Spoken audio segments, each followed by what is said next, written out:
What is going on, everybody? This is Jeff Lighty Jr. here with the Black Boss channel. Thank you guys for tuning in. Be sure to hit the thumbs up button, like, share, subscribe, and the notification bell because we upload every single day. Today I have a special guest, Mr. David Roper. Mr. David is from Miami, from the state of Florida, down there in Miami, and he is a part of the Green Haven Project, a project that feeds the community down there in Florida. David, I'll give you the floor and just kind of tell us and the audience about what you all are doing with the Green Haven Project and how are you guys actually teaching and helping and help nurture the community down there in Florida. Word, appreciate you having me on. What's going on, everybody? My name is David Michael. David Roper. You know, a lot of people call me David Michael, King Jedi. Okay. You know what I'm saying? But for the most part, I am the president of Green Haven Project. And basically, it's a nonprofit organization where we teach young adults, the youth, and pretty much at this point, anybody that want to learn how to grow their own food. We also grow food with the community, and all the fresh produce that we grow, we give it back to the community for free. We don't charge anyone anything at any given day based off of our scheduling. And when we are open, you know, pretty much anybody could come by and get fresh fruits and fresh vegetables. Everything that we do is pretty much organic. We don't use any pesticides, any herbicides, and anything that we plant. Everything is basically from the mud by hand. And yeah, man, that's pretty much it with that. And then we also do homeless plant-based feedings as well, with the same food that we grow, teaming up with, like, you know, catering businesses and stuff like that that want to donate their services and time to help out the community once a month. And yeah, man. Yeah, David. So what you guys are doing is awesome, by the way. Just talk to me about how you got started. How did this organization come about, and how are you able to sustain and stay afloat when you grow all your food and you're not selling it, but you're giving it back to the community down there in Miami, Florida? Yeah, so Green Haven Project started with a few of our founders, you know, and friends as well. And, you know, pretty much how I started originally was off of Google and YouTube. I was watching this mini documentary from the brother Prodigy from Mobb Deep, rest in peace. And he was talking to a therapist pertaining to his diet due to the fact that he had sickle cell. And he was, you know, talking about how he had to change his dietary because of that. And then once he started doing research, he started talking about, you know, the genetically modified fruits and vegetables that Monsanto was pushing. For anyone that does not know, Monsanto is a company that has been banned in 30 different states, not states, but countries at this point. America is not one of them. They have a ton of lawsuits against them pertaining to not only their workers, but people that want to ban them in America due to the fact that a lot of the stuff that they produce isn't healthy at all on no level. There's a lot of herbicides and pesticides in their the chemicals that they spray onto the fruits and vegetables. And one herbicide, I believe, I can't remember the name of it because it's so long, but one herbicide and pesticide gives brain damage in children, you know, so it's crazy. So, you know, for the most part, I began to do my own personal research on everything that he was talking about. And as I continue to dive in more, I realized that this is a problem. And not only that this is a problem, but it's a problem within our community due to the fact that, you know, a lot of our Black and brown communities are considered food deserts. And for anyone that does not know, a food desert is basically an area that lacks nutritional food in it. So when we say things like, oh man, there's a liquor store on every corner in our neighborhood, there's a, fast food joint in our area, on every corner, there's, corner stores that are not owned by us on no Mm-hmm. level, in our area with processed food in it, that is considered a food desert. Meanwhile, the supermarket that would probably actually give you nutritional food isn't even in your area. You have to take your money and go out of your community to access these different spaces such as yellow markets and vegan restaurants and Whole Foods and Mm-hmm. so on and so forth. Um, so for a single mother that lives in the hood of America, one of the hoods in America, you know, she doesn't have any transportation. She has a few kids. You know, you're making it difficult for people um, to get access to those things because most of the time, especially after a 8 hour day, you're not trying to hop on the bus to go outside of your community. You're gonna go to what you know. You're gonna go to Yeah. that McDonald's around the corner. You Yeah. know what I'm saying? That for that dollar cheeseburger that can be, given to your child. Meanwhile, unfortunately, fruits and vegetables that are organic cost a little more. So you're not gonna even think about that because already we've been programmed to believe that a lot of the stuff that we consume that's organic and healthy is expensive. Yes. So for me, it was like instead of complaining about the problem, complaining about the issue, just begin to create solutions. So that's what we chose to do. And unfortunately, within our areas, I chose to give it back to free for free because we don't have a lot of those spaces. So what would I look like coming in the middle of the hood, you know what I'm saying, and being like, yo, I'm gonna charge everybody for this. Mm-hmm. It's like, nah, man, yeah, and it does take sacrifice, but then again, it is for our people. And sometimes that's what we need to do. We Mm-hmm. need to sacrifice and be humble and understand the problem and the issues authentically without any ulterior motives or hidden agendas, and just do the work. We are a nonprofit organization. So, when it comes to funding and stuff like that, that's what my grant writer is for. You know what I mean?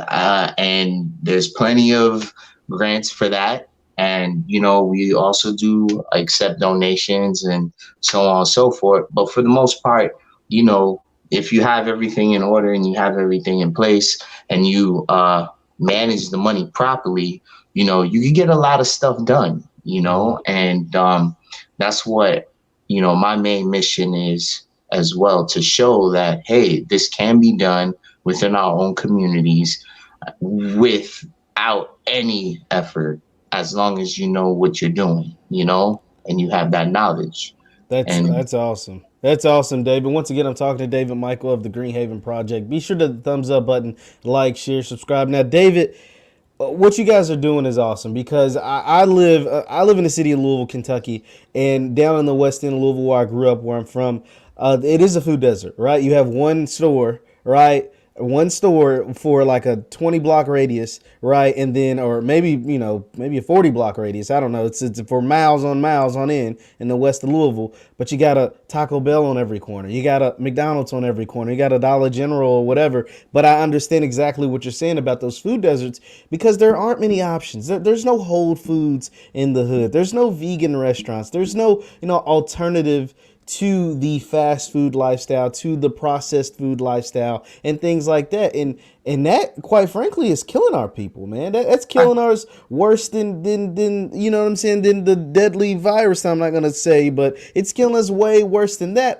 How important has health and has being conscious about health? Is that something that's always been prevalent for you? Like, is that something? I know you said you learned about it from YouTube and Mob, Prodigy from Mob Deep, but is being healthy and eating right and providing like that, has that something that's always been to you, or is that something you learned over time? no, no, not no, sir.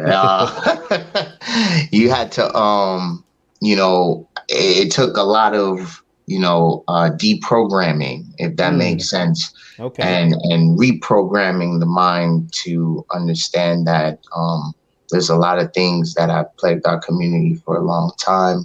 One of them has been our dietary, way back since, from slavery days, dealing with our ancestors when the slave master would just give them any and anything, to eat. And, you know, here in the South, one of the prominent things, such as chitlins, Mm-hmm. was a thing that, was fed to us, and at, when we first was kidnapped and bought over here. Mm-hmm. And now it's still a dish in 2021, and people Mm. still eat that and hold on to that slave mentality, syndrome. I like to call it the old slave master mentality, Mm-hmm. and it's just sad, man. It's sad. And, like I said, looking at statistics and everything that has been going on over the course of time, you know, African folks in this country, were in the negative with everything when it comes to statistics, right? High blood pressure, Mm-hmm. diabetes, cancer, obesity, you know what I'm saying? So on and so forth. The list goes on, and then we wonder why, these young brothers dying at 50 something years old. And Mm. when you come to Man, hear yeah. about it, it's about their health and their Mm-hmm. dietary and so on and so forth. So, I'm no saint. I'm still learning. I'm still educating myself, but I'm being cautious. At the same time, on a lot of the stuff that I do digest and what I eat, I make sure to Mm-hmm. keep a healthy balance with my dietary, and continue to move forward from there. And I really hope everybody, that's listening and that would watch this, if you haven't already, you begin to do the same, because these people ain't playing. Mm-mm. They have not been playing for a while. You know what I'm saying? Matter of fact, since we got here, these folks ain't been playing. So, they try and take us out, and this is just one way how they've been able to do that, Absolutely. through our food. The water, well, that's a different story. You know what I'm saying? But definitely the food has been a detriment to our community. It's systematic racism. There is no secret. I mean, we all see it, whether we like it or not, whether we want to talk about it or not.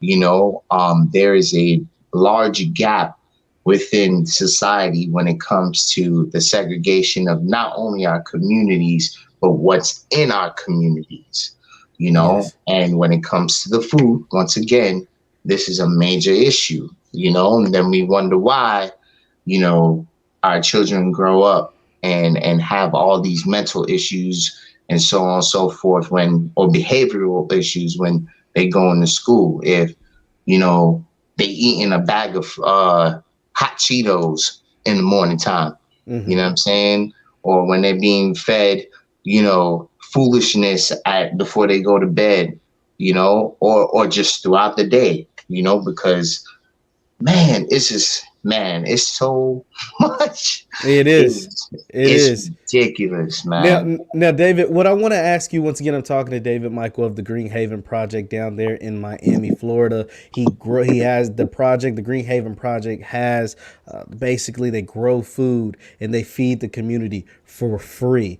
Be sure to hit the thumbs up button, like, share, subscribe. Now, David, what since you all first of all, I want to ask you, when did the Green Haven Project start? When did you guys start growing the food? You talked about how you got started, but when did you start? And how have you seen, if any, differences within the community since you've been giving it nutrients and feeding it the proper food since you've been started down there with the Green Haven Project? Where so I started uh teaching myself and getting the help of others by learning from them back in when was it, 2017. Okay. I started doing this at a youth center, Mm-hmm. mentoring the youth, and as I was learning, I was teaching them. So I got Mm-hmm. that opportunity to do that with one of my buddies and a mentor of mine, and from there, I had received a call a couple of years later in 2018, well, 2019, asking if I could come out and look at a 2 acre property and Mm. if I wanted to do anything on it. So, you know, when I saw it, I'm like, yeah, like I'm about that. Like, let me get that, you know? Yeah. And from there, I began to build a small team of folks that was consistent. And we decided, eventually to create a nonprofit organization out of it. And prior to us even growing anything there, we made sure that we tapped in with the locals there. Because originally I'm Mm-hmm. from Brooklyn, you know what I'm saying? I'm from Brooklyn, New Okay. York. So, I always believe that when you show up at a space, it's always out of respect to, holler at the people that are there. You know what I mean? Absolutely. Absolutely. Some people been living there all their life. What I look like just coming in, oh, I'm here now, like, what's up? You feel me? Like, nah, yo, I'm gonna check in with y'all. I'm gonna holler at y'all. Hey, what's up? This is what we want to do. This is what we plan on doing.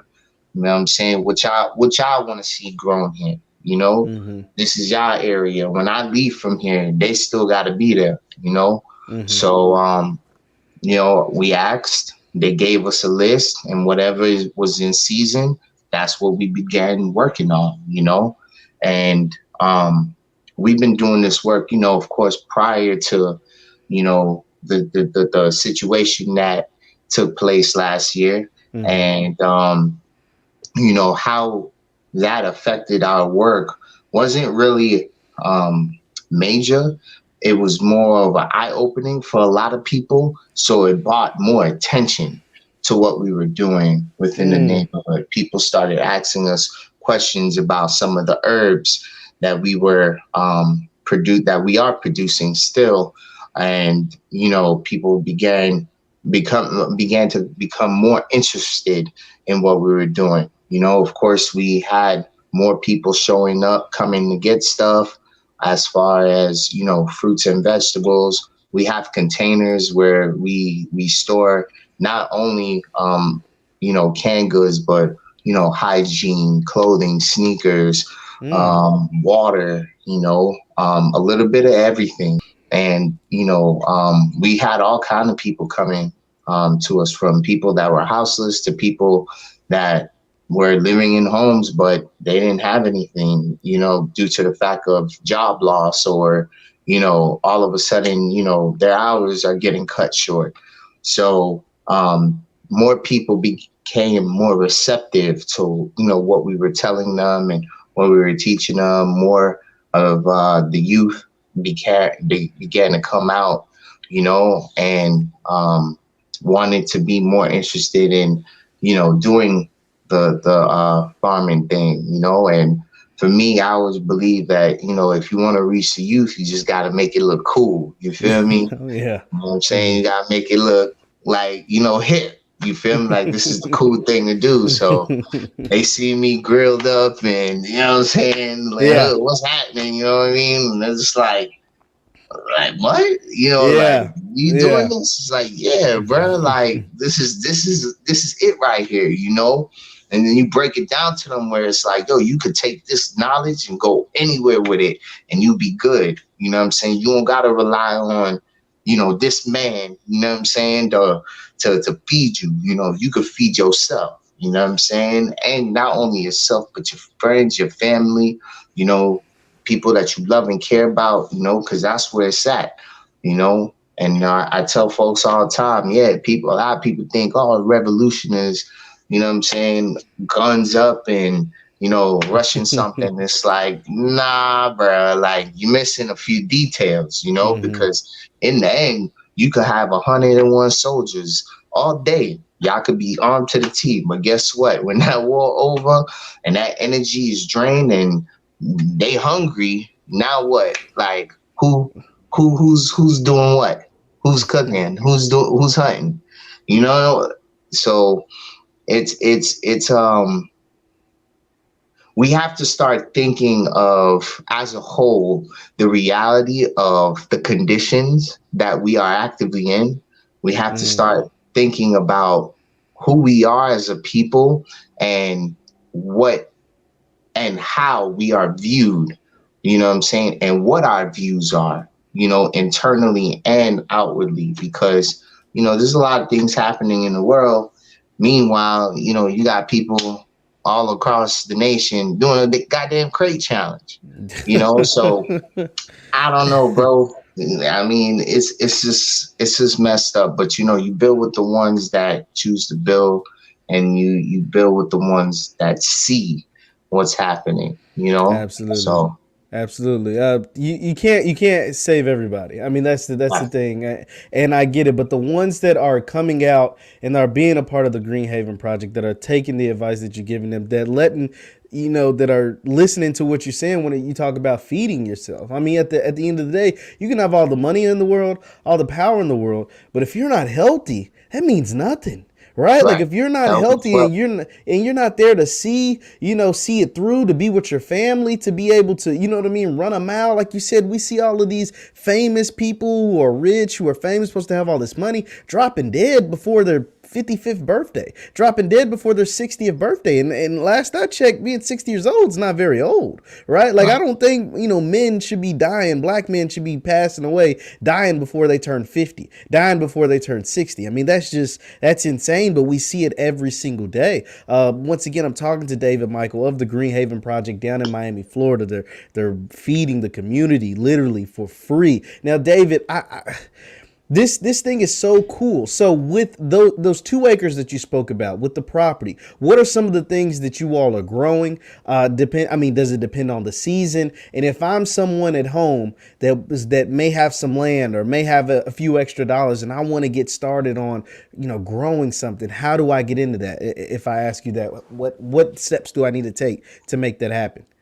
Yeah. So for the most part, if you want to begin to grow your own and you have the space to do it, I would suggest that wherever you are locally at, begin to tap into working on looking at things such as your climate. Mm-hmm. Knowing when um, like there'll be a chart to where you'll know when you'll be able to grow within the area that you're in. Mm-hmm. So like prime example, uh down here in Miami, most of the time we can grow stuff because of the climate. Mm-hmm. Now the only time that we don't really grow anything, but we choose to anyway, is during the summertime because it's so hot. Yeah. Some of the stuff may not survive, but we don't have the issue of like, winter or Yeah. like it getting cold during going into the fall or whatever whatever the case may be. We pretty much have decent weather year round.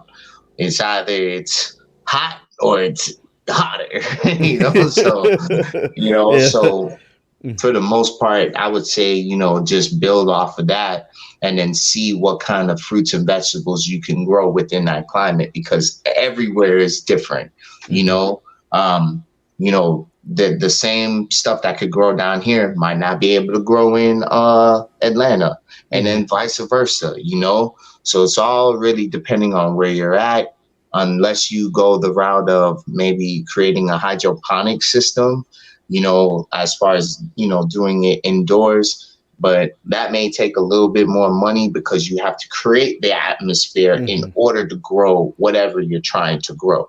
And then, of course, you would be using chemicals and pesticides. That's not my forte. So I can't really speak on it that much, but I do know the basic necessities to begin doing that.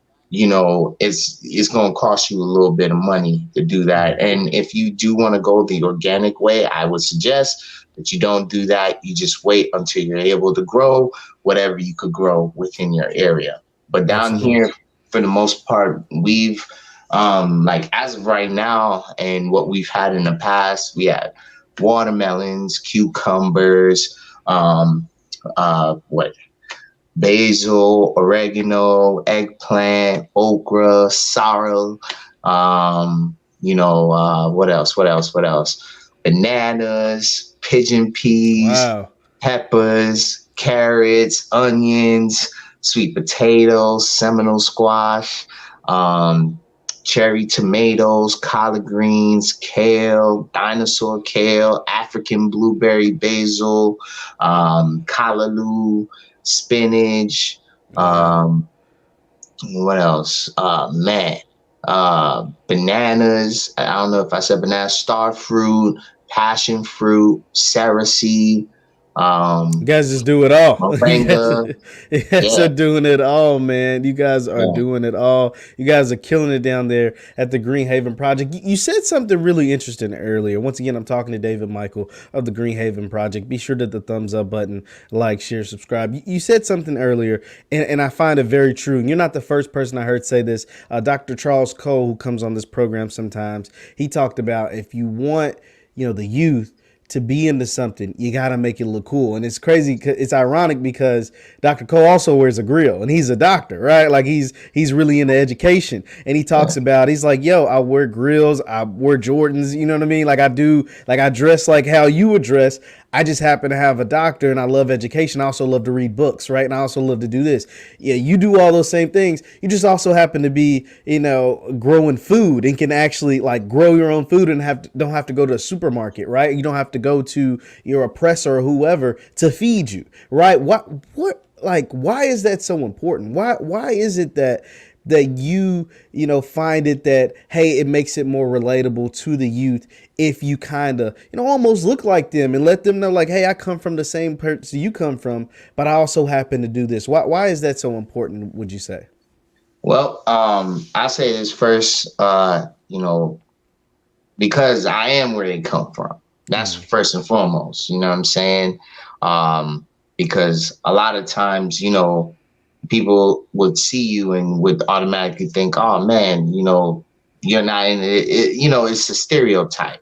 mm-hmm, So we're breaking that. It don't matter what you look like. You know what I'm saying? I've met people that was tatted up and never been to prison, never been been in the hood, but the minute you see them, you'll think, oh man.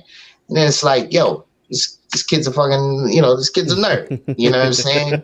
But then on the other hand, the one that is clean faced, sharp, and well, that man, a mass murderer. You know what I mean? So, you know, nowadays, especially with the culture, everything is just in your face. They go off of sight, not what they hear. So if they think, a lot of times, especially with the kids, they're so impressionable sometimes, unfortunately, maybe that is one of the ways to get to them based off of what I learned, like, I mean, I'm still me, as you see. I rock stuff like this all the time, mm-hmm, different little sayings and stuff. I protest also with what I wear, you know what I'm saying, and how I wear it, mm-hmm, you know. So there's still that element of you being you, but when a lot of times when people see certain stuff, like, oh man, you wearing LeBrons and this, that, the other, but wearing the LeBrons in the dirt. I'm out there. I'm not working. I'm working in them. So I just feel that it's important to show them that, hey, somebody that look like you can do whatever you can look, be yourself, and do whatever you want without having to worry about any kind of judgment. you know um and you can, being smart is cool. You still could have a Absolutely. grill, you still could, what I'm saying, have whatever you want, however you want to do it, and still, maintain yourself. You don't have to fit into, a stereotype of what this looks like or Hmm. what that looks like. No, if you want to look like that, that's cool, but make sure you do it with integrity and you do it with pride. You know what I'm saying? Because that's what you're representing to the world. And it's not, most of the time, it's not really what is on your body anyway. It's what's going on up here. Yeah. You know, so Yeah. Well, I yeah, mean, man. that's awesome. Now, David, I do have to ask you, if somebody refers to you as a black farmer, would that be correct? Would you say that's correct? And what's it been like, to have that transition into being someone who is knowledgeable about a aspect of life that most black folks are. I mean, I can tell you straight up, I can't grow food, right? Like, and I know I'm not alone when I say this, but what's it been like to have that kind of knowledge, and what's it been like for you to have that kind of knowledge and be able to spread that knowledge throughout your community down there in Miami, Florida? Um, First, I wouldn't consider myself as a farmer. Mm-hmm. I like to consider myself as a survivalist, and Mm. that is still learning. Because that's one of the reasons why that I'm doing what I'm doing. Survival. You know, I like to keep track on everything that's going on in the world, and current events and so on and so forth. And it's consistently getting worse. And there will come a time where, you know, like it or not, we're gonna really need certain qualities and traits to have in order to survive. Mm-hmm. Growing your own food, that's gonna be one of them. So even if I don't see it, I know my daughter that's on the way, she'll have that knowledge, and her brothers and sisters will also have that knowledge, and everyone around me, that is learning from me will also have that knowledge if they want it. And if it happens in my lifetime, I know that I will be okay to get off the grid and be in the woods somewhere in a cabin, hanging out, chilling, Yeah. because um, I feel there's not really a lot of black farmers. I think the percentage of black farmers is 1.3%, Wow. and one of the major things in order to do what I'm doing and what other people are doing across the world, you got to have land. And Mm-hmm. of course, in America, if you don't got the money for land, you don't have anything. You know what I'm saying? Land is the name of the game when doing this stuff. So, you Mm-hmm. know, there will be ceilings. I've been already going through that, because we don't own that land. We're just leasing. And with colonizing within our communities, I don't like to call it gentrification, because, gentrification is just beautifying a group of people occupying a space and beautifying it. We're not taking anything away from that neighborhood. We're adding to it. We're adding more Mm. life to it. Okay. Colonizing a spot is basically, taking the people Yeah. that live there, You just kicking deboing them somebody for out, their stuff. Yeah. and it's like, oh, this us now. Yeah. We live here now. So that's what we see all the time. Colonialism, Yeah. and I think we really need to, when we're talking about that particular aspect of it, like, we have to put it in the right context, because when we say gentrification, people might not understand what we're talking about if they understand both of those words, Mm-hmm. meaning of those words. But yeah, man, I feel that at this point, me, um, I just look at it as like, yeah, man, I'm just doing it, you know, to survive, and I want my people to survive. You know, I still have a lot of work to do in order to call myself a farmer, a black farmer. You know, and I guess that goes with saying with anything really. You know, when you continue to read up on something more, you realize that you don't really know anything because Hmm. man, there's so much to learn. It's Absolutely. ridiculous. And for me, I'm doing it in a time frame where it's in real time. It's like hands on. Hmm. Like there would be times when I don't really know something and I don't really choose a particular person to listen to. If I have an issue, I just type it in my phone and bam, there it is. Now I'm doing it hands on, Yeah. in the hot sun. You know what I'm saying? So it's like it's a that even in itself, just being out there in that sun all day, man, it's yeah, that's a mission, boy. Like, it's crazy, and some people can't handle it.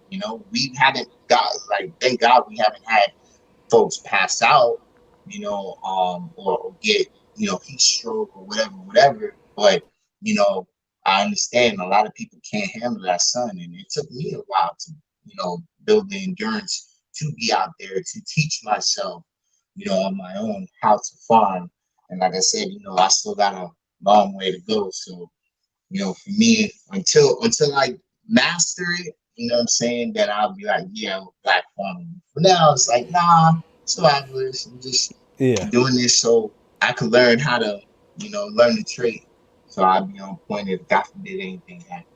Absolutely, absolutely. Once again, we're talking to David Michael of the Green Haven Project. Be sure to hit the thumbs up button, like, share, subscribe. We're talking about growing your own food, feeding your family, feeding your community, and survival at the end of the day, because that's the biggest thing. It's hard to at the end of the day you're at war, right? And one of the keys to war and to surviving is to be able to feed yourself and to be able to provide and not just feed yourself and allowing your oppressor to feed you, but to feed yourself with nutrition and things that'll keep you healthy, foods that'll actually keep you healthy. Now, David, I'm going to get you out on this because I've held you for a long time, buddy, but I appreciate everything that you've talked about. Just if you have, any final words that you'd say to the audience and say to anyone listening about whether it's growing your own food, survival, or anything that you all have going on with the Green Haven Project, the floor is yours, sir. Yeah, I just want to say to everybody out there, man, especially our melanated people, you know, I would just say, listen, just if you can, learn to grow your own food, learn how to shoot a gun properly, you know, um, research, figure out who you are as a person, figure out your ancestral background, all those things mean a big difference, especially in the times that we are living in. If you are in Miami and you want to hit us up, feel free to hit us up on IG, Greenhaven dot Haven dot project. We also have a website www.greenhavenproject.org. You know, everything is there pretty much. And if you want to come out and learn something, we'll be there chilling, waiting. You know what I mean? So yeah, Absolutely. man, brother, I Absolutely. appreciate you, man. Putting me on your platform and allowing me to have my voice be heard. You know what I'm saying? Respect to what you do, bro. Yes, sir. I appreciate it. And there's the website, www.greenhavenproject.org. You can go in there, check out everything that David and the team down there in Miami, Florida is doing. And for those of you that can, you can join us at the All Black National Convention. It takes place October 29th through November 1st in Orlando, Florida at the Omni Hotel. We'll be talking about things like what David spoke about today, growing your own food, new black media, everything, all things and everything black owned and black in our community. So thank you, David, once again. We love what you're doing, sir. Trust me, I am going to be tapped in with you because I'm trying to get on that healthy kick too, man. I understand that, like you said, it's survival out here, man. It's not just about looking cool or doing this kind of stuff. It's really about the beneficial of our families, about the black families, and the more knowledge that we can get, the better we're all going to be for sure. And so thank you all for joining us tonight, and we will see you next time. Peace.